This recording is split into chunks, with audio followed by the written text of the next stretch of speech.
dia, gente! Eu sou a Renê e sou professora de História e Sociologia. Meus livros são principalmente sobre minhas viagens.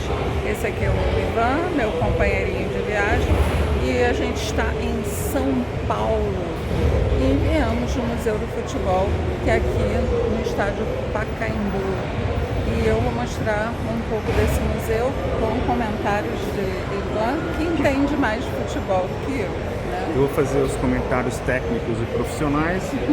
Para começar, o Pacaembu, ou então o nome técnico é Paulo Machado, não sei o que, Paulo Machado de Carvalho. foi o palco do jogo de volta da final do Campeonato Brasileiro de 1995 entre Santos e Botafogo. Botafogo ganhou o jogo de ida no Maracanã por 2-1 e empatou aqui no Pacaembu, E foi campeão. sagrando-se campeão brasileiro. Em 89, né? Não, 95. 95. 89 foi o Campeonato Carioca. Ah, foi o Campeonato Carioca. Vou mostrar um pouco do museu para vocês. Aqui a gente tem uma maquete do estádio e aí eu tô mostrando uma geral da entrada do museu. Aqui a gente tem um painel com flâmulas, cartazes, algumas fotos de jogadores famosos. É ali o Pelezinho, que foi um personagem do Maurício de Souza, e vários cartazes, flâmulas, olha. A flâmula ali, medalhas também, algumas fotos de jogadores importantes da história do futebol brasileiro, a taça G6 e mais algumas coisas comemorativas. Olha ali o Jô Soares, que era um crítico de futebol, muita coisa bonita e interessante para ser vista, que você, chegando aqui, você vai ver com detalhes. Muito bem, hein, Renê? Encontrou seu ídolo do Vasco da Gama, Roberto Dinamite. Olha a seleção de 78 aí, olha. Dinamite. Aí, eu não sou vascaína, sou Roberto Dinamite. Ele tá puto. E sabe por que é pistola? Teve alguma Copa aí que o Brasil Perdeu pra Suíça. virou pistola. Não, perdeu pra Bélgica. Aquela do Paraná, Curitiba e Atlético.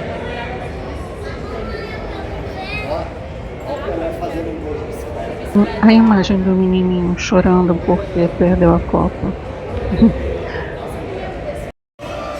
Aqui eles fazem um mapa do corpo do Maradona da América do Sul e América Central. Essa área é dedicada ao futebol sul-americano, que é um futebol bem importante e bem representativo. Nesse painel a gente pode achar alguns jogadores de futebol e identificá-los ali no meio desse painel. Aí começa a parte da interatividade do museu. As crianças começam a olhar, aqui o jogador tal, olha como esse menino está fazendo. E aí começa a interatividade. Porra, chilena, onde é que eu vou achar a chilena agora? Aqui. Chilena, que é a bicicleta nossa, né? É um movimento de chutar a bola no ar e de costas para o gol. O Chile afirma que o criador da chilena foi o jogador Ramon Unzanga. Aqui é o movimento. Ó, muito legal isso.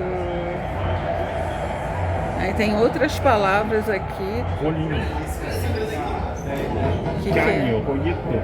no Brasil é sainha, que é passar a bola entre as pernas do adversário. Aqui, ó, caneta. Mais a última. Chover, avalanche, sainha, gambeta. Beta é o Ghibli. É, eu já vi. Taquito. Taquito, que pro Brasil é calcanhar. Movimento de tocar a bola com calcanhar. Muito legal, né?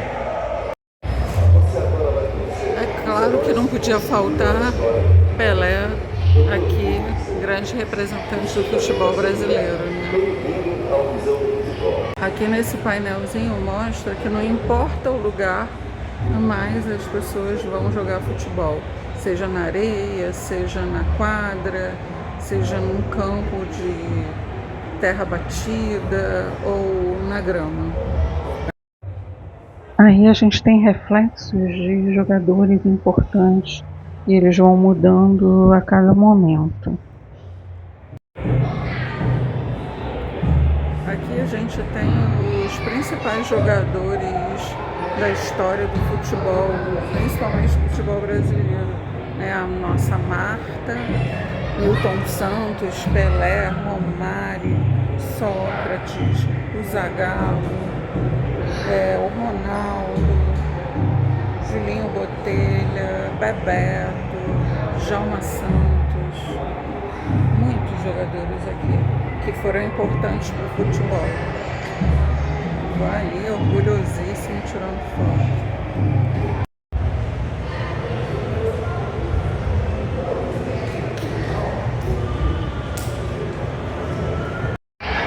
Aqui é uma parte interativa do museu que fala do rádio, né, na história do nosso futebol. Aí, aqui tem várias narrações para você escolher para escutar. Aqui, o 1970, tem a narração do Fiore, que está narrando um gol aqui. Bem interessante, né, Ivan? Hoje em dia ninguém mais ouve rádio, né? Ouve sim. Mas hoje tem TV em tudo quanto é lugar, tem celular. Mas quem vai no estádio leva o radinho para ter as informações. Tem celular também no estádio, menino. Ele tá rebaixando o rádio. Não. Esse aí é o Fiore Gigliotti, né? Que é o narrador. É o que a gente está escutando. Bem bacana. Essa é uma outra parte interativa em que você escolhe aqui o botão e vai aparecer o gol significando. Obras de arte. Obras de arte. Aí é um gol desses gols que são artísticos, né? Históricos. Bonitos. Aí vai, ó. Obras de arte. Esse é o futebol feminino, né? É, futebol feminino. Muito lindo. Aqui é a arquibancada, que antes não tinha cadeira nas arquibancadas, né? Agora tem. A gente está debaixo da arquibancada e aí agora tem mais cenas das torcidas aqui.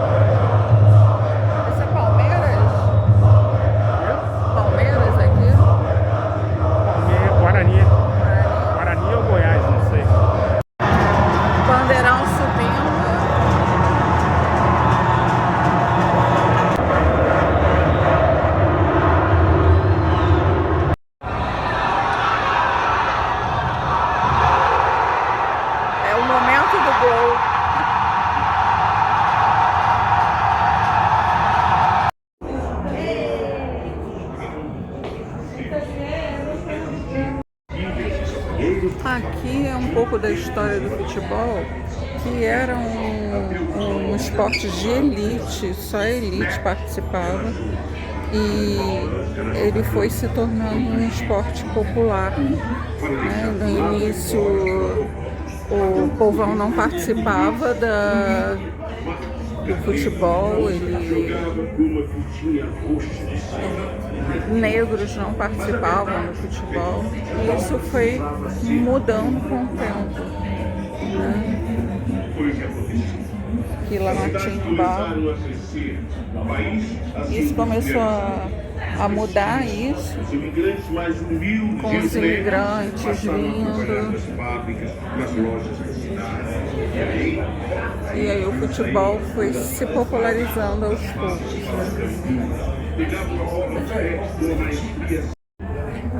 Muito bem, aqui na foto número 10 aqui. Em 1901, o poeta Olavo Bilac, de branco em destaque, batizou o barco Salamina do Clube de Regatas Botafogo. O remo era o esporte mais popular da época, Rio de Janeiro. O futebol era um esporte de elite, né, vovó? E ele foi se popularizando aos poucos. Quem jogava futebol e não fosse da elite era meio marginalizado, vagabundo, né? Não tinha o glamour, né, de ser um atleta. 18. Público reunido na Avenida Beira Mar para assistir a competição de remo entre as equipes Clube Regatas Vasco da Gama e Clube Regatas Flamengo. O remo era então o esporte mais popular.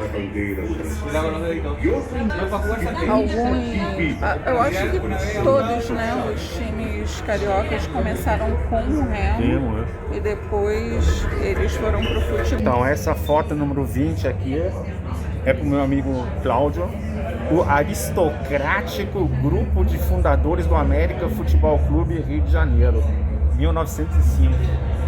Que tem um hino mais bonito. Lamartine Babo, que compôs os hinos dos clubes cariocas. 33. Lança-perfumes ainda permitidos nas mãos de foliança durante um curso carnavalesco.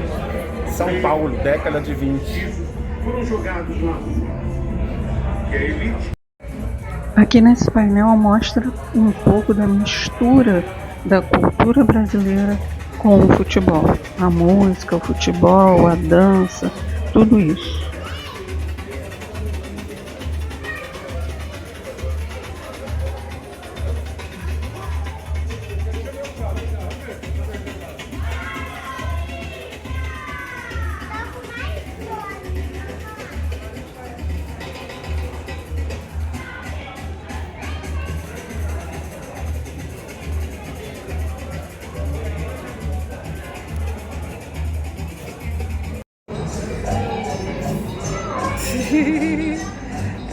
Quando falarem para vocês que o Vargas deu voto feminino, que ele era a favor das mulheres, lembrem-se que ele pegou e proibiu as mulheres de jogar futebol. Não é que, não pode jogar futebol, era proibido, isso foi um decreto-lei na era Vargas. Corpo feminino não era adequado ao futebol. Era adequado a ficar assim, ó. Ficar assim, cuidando da casa. Aqui que tem a fala do Nelson Rodrigues, de Brasil de Vira-Latas, né? Que ele fala que o brasileiro precisa convencer de que não é um vira-latas e que tem futebol para dar e vender na Suécia. E a gente ganhou a Copa na Suécia. Essa aqui é a exposição de todas as Copas, que começou em 1930 até as últimas Copas. A Copa de 50 que foi no Brasil. Aí o Brasil era cotado para ganhar, entrou em campo já vitorioso, o pessoal precisava empatar e perdeu o jogo para o Uruguai. Primeira Copa que o Brasil ganhou na Suécia, né? Aqui algumas imagens dos gols. 58 foi a primeira Copa do Brasil, todo mundo se lembra do Pelé, né? Copa que o Brasil ganhou. Sim, foi a primeira Copa que o Brasil ganhou, todo mundo se lembra do Pelé, fazendo aquele gol espetacular na final. O gol é o mais bonito que existe. E outro fato interessante é que foi a primeira vez que um país ganhou fora do seu continente, né? porque em 1930 foi Uruguai no Uruguai, 34, 38 foi Itália na Europa, 50 foi Uruguai no Brasil, 54 foi Alemanha na Suíça, eu acho, e 58 o Brasil foi ganhar lá na Suécia, no norte da Europa. Né? E só voltou a acontecer agora... 94. Não, quando a Espanha ganhou na África, a Alemanha ganhou aqui no Brasil. Países que ganharam fora do seu continente, que era difícil. 1962 foi no Chile, né, que o Brasil foi bicampeão. E o detalhe, acho que o Pelé se machucou. Então o Garrincha fez muita coisa. Não ganhou sozinho na Copa, né? Mas diz que o Garrincha foi espetacular. Não foi em 66 que o Pelé se machucou e não jogou praticamente, que ele foi caçado. Então, 66, eu acho que 62 ele se machucou, mas foi campeão. Em 66 ele foi caçado, mas também não foi campeão. Então, machucou feio e aí não jogou mais. Mas 62 o pessoal se lembra porque o Pelé, apesar do Pelé ter se machucado, o Brasil foi campeão com o show do Garrincha. 66 não fomos campeões. Aí em 1970, primeiro país, né, que ganha 3 vezes a taça, e aí ficou com a taça Jules Rimet. O que aconteceu com a taça Jules Rimet, Renê? Ela foi roubada.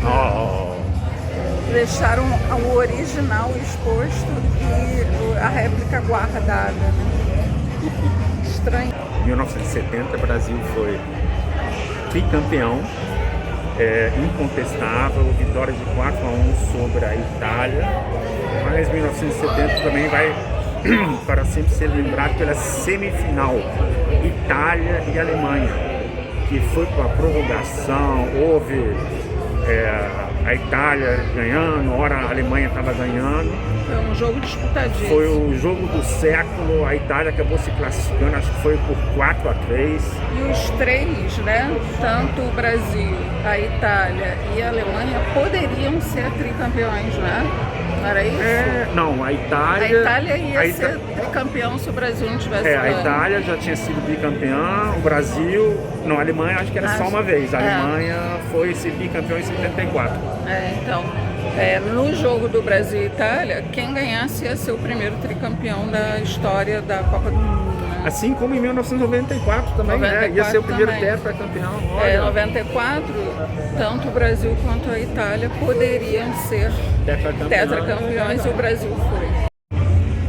E aqui a gente chega em 94 com essa seleção aqui, que foi o tetra, né? Os gols comemorados com bebezinhos, porque tinham 2 jogadores, o Bebeto e o Romário, que tinham sido pais durante a Copa, né, o Romário aqui.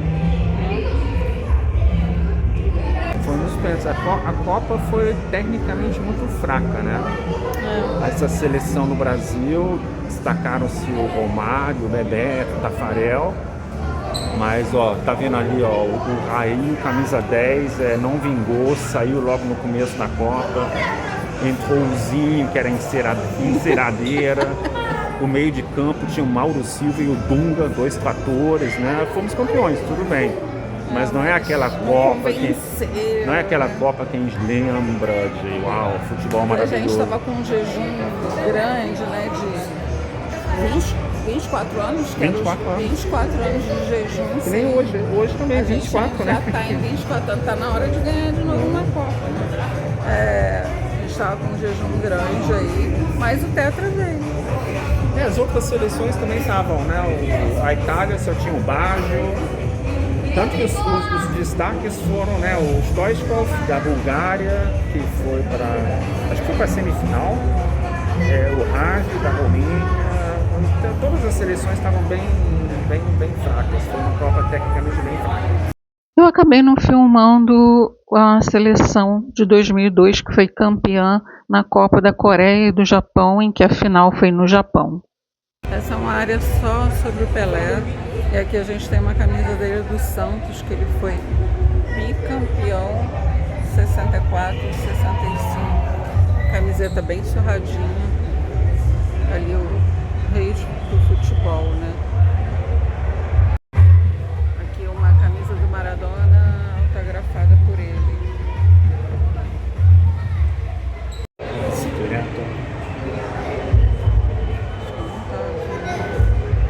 Essa foto é sensacional. Como ele comemorava, né, os gols. Gente, olha ali. Olha ali, gente, muito novo. Muita criancinha. Tá de calça. Na seleção foi com 17 anos, né?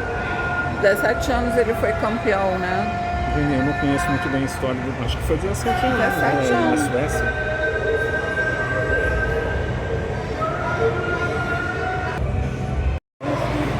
Agora eu vou falar um pouquinho do futebol feminino, né? Primeira Copa do Futebol Feminino em 1991, na China. A absurda proibição do futebol feminino no Brasil só foi revogada em 1979. Aqui a gente tem réplicas das bolas de futebol, diversos momentos aí. Aqui de 1950. E aqui de 2020, 2070. Essa aí foi a primeira bola de futebol que eu me identifiquei. Em 1970, eu sou de 65. Foi com essa bola que eu aprendi a jogar bola. Ui, que emoção! As outras réplicas de bola. Nossa, olha de 1920. Era bem, né? É um couro, mas bem rústica, né? A primeira Copa.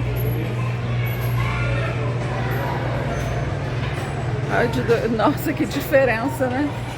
2018. E fala do futebol para todos, que todos hoje em dia podem jogar futebol aqui.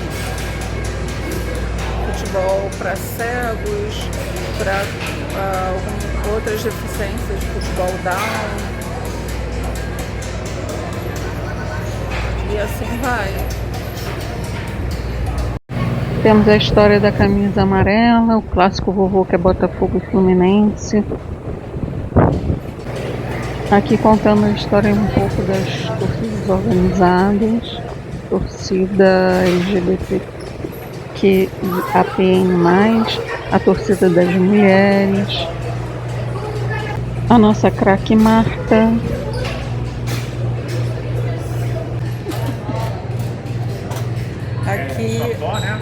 Aqui é pingolim. Aqui é pingolim. Aqui lá no Rio é totó. Totó. Aprendi a jogar totó na faculdade de Economia, Administração e Contabilidade do Rio de Janeiro. Durante as aulas de Sociologia, Antropologia. Ah, você matava a aula. Logo de Sociologia. Como a gente teve a evolução da bola, também tem a evolução das chuteiras. Olha como é que eram as chuteiras. Olha. Essa é a chuteira que eu aprendi a jogar futebol. Essa aqui já é meio, né? E essa aqui se chama Predador. Elas ficaram mais coloridas e é claro que elas hoje têm uma tecnologia, né? Que é muito, né? Os jogadores sofriam com as outras chuteiras. Tá mais feia. Aqui o futebol de botão, que eu acho que as gerações atualmente nem sabem o que é isso, né? Aí tem vários jogos de tabuleiro que são do futebol. Aqui a gente tem as entidades que organizaram o futebol no mundo. A FIFA, a Conmebol, UEFA, a AFC, CAF, CONCACAF e OFC. Futebol, é o único que não tem o F de futebol. E MR, esse MR vem de onde? Confederação Sul-Americana, Conmebol. Ivan crítico. UEFA, União UEFA. FIFA, Comebol. Cadê o F de futebol? Confederação Sul-Americana de Cadê o F Futebol. sul-americano? Ah, mas, pois é Comembol, mas tem futebol, a Confederação Sul-Americana de Futebol. Nenhuma outra tem ball. Que pode ser handball, futebol, basquetebol. Então é ball e todas têm futebol, de futebol. Comebol, O futebol não basta em qualquer tipo de discriminação. Aqui a gente tem os estádios da Copa de 1950, que é o Maracanã, o Pacaembu, Independência, que é em Belo Horizonte, Eucaliptus, que é em Porto Alegre, Vila Capanema, que é em Curitiba, Ilha do Retiro, que é em Recife. E temos os estádios que foram da Copa de 1914 aqui no Brasil. Aí são muito mais estádios, né?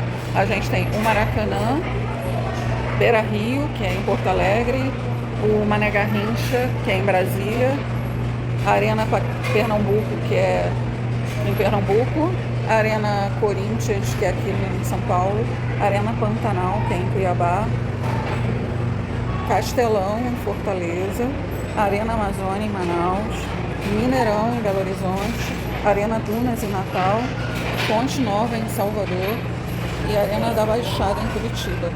Muito mais estádios do que na primeira Copa, porque também tem mais seleções, mais estádios, porque tem mais seleções participando atualmente, né? Em 1950 eram muito menos seleções, né? Sim, tem mais seleções participando e tem mais interesses comerciais também, né? Porque construir um estádio é uma bela grana. E se você vê aí a Arena Pantanal, a Arena da Amazônia e a Arena das Dunas, são estádios que não estão servindo para futebol. Estão servindo para show, outras finalidades. Os outros não, os outros estão sendo usados para futebol. Mas isso tem muito a ver com a FIFA, né? Que a FIFA hoje em dia ela faz exigências muito grandes para, por exemplo, o Maracanã, que foi da Copa de 1950, ele teve que ser todo reformado, porque a FIFA fazia exigências reduziu para menos da metade. Porque agora tem que ser cadeiras, não pode ser arquibancada, não tem mais o que tinha antigamente, que era uma área baratíssima. A geral, que era baratíssima. Meu pai foi muito em geral, gente, muito em geral. O futebol ficou mais elitizado para assistir. Aqui é a vista do Pacaembu, que tem atividade ali. Olha pra cá. Olha rapidinho.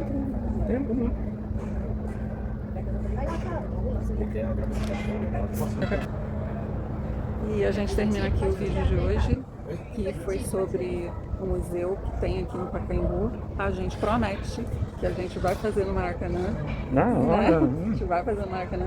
Carioca aqui no Maracanã, né? Mais importante que o Maracanã é o Newton Santos também. Podemos fazer do Newton Santos. Mas se você não é inscrito no canal, se inscreva, ative o sininho e dê o seu like, faça comentários para engajar o vídeo da gente, tá bom? Beijo, até a próxima.